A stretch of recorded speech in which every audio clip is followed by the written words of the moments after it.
राव जी को आप देख रहे हैं, पूर्व डीसीपी दिल्ली पुलिस से, रुद्र विक्रम सिंह जी अधिवक्ता सुप्रीम कोर्ट, और साथ ही आप देख रहे हैं हमारे साथ सामाजिक कार्यकर्ता महिला एक्टिविस्ट हैं प्रियंका राणा जी। आप सभी का स्वागत। सबसे पहले सुकेश, मैं आपके पास ही आना चाहूंगी। सुकेश, क्योंकि आप खुद इस वक्त बेंगलुरु में मौजूद हैं, जिस तरह से जो तथाकथित वीडियो वायरल हो रहे हैं प्रज्वला रेवन्ना के, मैं सीधा समझना चाहूंगी, क्योंकि 14 सीटों पर चुनाव हो चुके हैं कर्नाटक की बीते 26 अप्रैल को। अब 14 सीटों पर अभी चुनाव होना, मतदान होना बाकी है 7 मई को। इस तरह का बीच चुनाव में इस तरह के वीडियो वायरल होना, एनडीए जेडीएस कटघरे में उनको खड़ा करना, यहां की राजनीति पर आने वाली जो 7 मई को जो 14 सीटों पर मतदान होना है, कितना असर दिखेगा? सुकेश, पूजा थोड़ी देर के लिए इसको राजनीति से अलग कर दीजिए।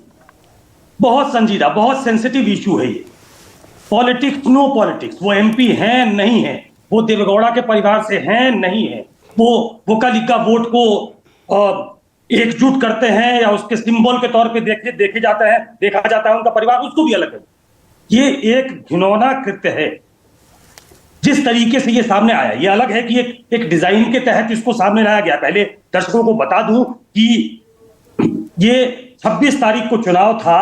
चुनाव के पहले नेशनल मीडिया में आज ये खबर आई है, लेकिन चुनाव के पहले अचानक से आपको पता लगता है कि जैसे कोई व्यक्ति बस में बैठने वाला है तो बस में एक पेन ड्राइव मिलता है, सीट पे रखा हुआ है।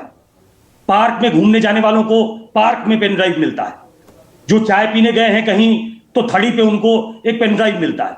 तो बहुत कैलकुलेटेड तरीके से ये पेन ड्राइव अलग अलग जगह रखे गए, और जब वो पेन ड्राइव लोगों ने देखा तो ये मामला सामने आया। और जब एडमिनिस्ट्रेशन को शिकायत मिली तो उन्होंने एफआईआर दर्ज की, एसआईटी बन गई है। तब तक चुनाव हो गए थे, उसके बाद वो बाहर भी चले गए थे। वो बाहर आएंगे, अब बाहर से यहां आएंगे ऐसा कहा जा रहा है। लेकिन आज ये फैसला, फेस सेविंग का एक फैसला जरूर होगा। जो कहा जा रहा है हुबली में एक कोर ग्रुप की बैठक है जेडीएस की, उसमें यह फैसला होगा कि रेवन्ना को पार्टी से सस्पेंड किया जाता है, और सो कॉल्ड एंट्री बोर्ड होगी जेडीएस की, वो उसको मुहर लगाएगी, वो पार्टी से बाहर हो जाएंगे, सस्पेंड हो जाएंगे। ये हुई राजनीति की बात।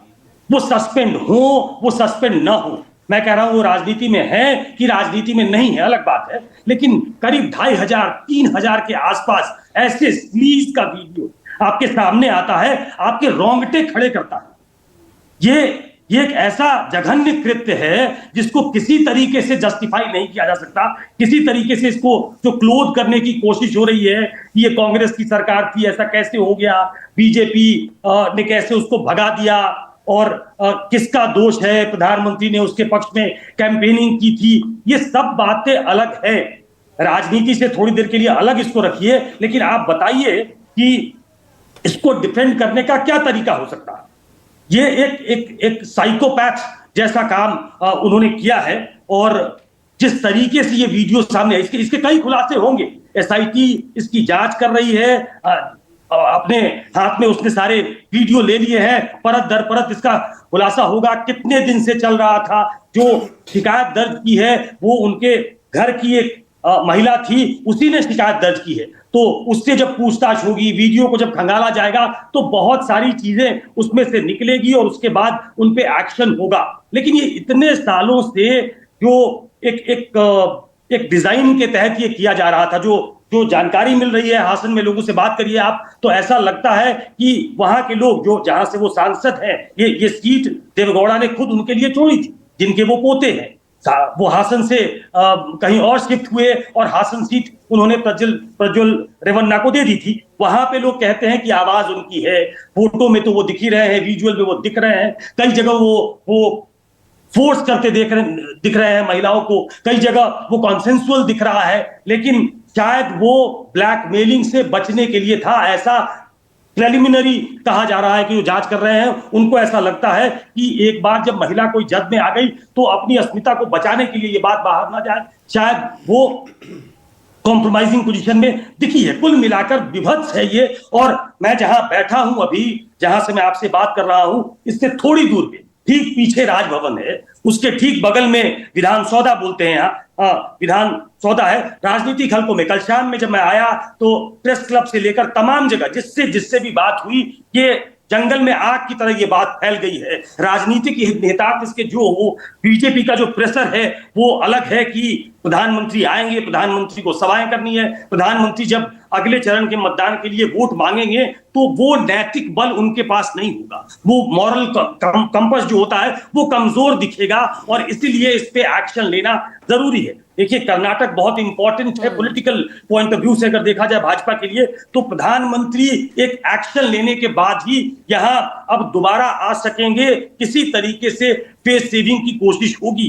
सबसे तुर्रा ये है, आपने राजनीति की बात की, कि ये बात बीजेपी को पहले से मालूम थी, राजनीतिक हलकों में ये चर्चा थी, बीजेपी ने दबाव भी बनाया था कि इसको टिकट न दिया जाए। उसको अनदेखा करते हुए, ये बहुत बहुत जोर से इस बात की चर्चा है कि इसको अनदेखा करते हुए उस व्यक्ति को, रबन्ना को टिकट दिया गया, क्योंकि विनिंग प्रोपोजिशन में वो फिट बैठते थे, क्योंकि वो वोकलिगा समाज के एक बड़े नेता के तौर पे देखे जाते हैं। लेकिन इससे इतर अगर आप देखें तो न सिर्फ सोसाइटी में इन ऐसे ऐसे कृत्य के लिए कोई जगह होनी चाहिए और राजनीति को तो डिनाउंस करना चाहिए, चाहे वो किसी दल के हो। सिर्फ सस्पेंड कर देना फेस सेविंग लगता है, लेकिन इस प्रवृत्ति को रोकना, राजनीतिक दलों को, जो बड़े नेता हैं उनको एक एग्जेम्पलरी एक्शन लेके दिखाना होगा, ताकि लगे कि उनके अंदर कोई नैतिक साहस है, नैतिक बल है, राजनीति से इतर हट के भी देखना चाहते हैं। बिल्कुल सुकेश, आप ठीक कह रहे हैं, और खास तौर से वो सरकार जो लगातार नारी वंदन, आधी आबादी उनकी बात, महिला सुरक्षा की बात करती नजर आती है,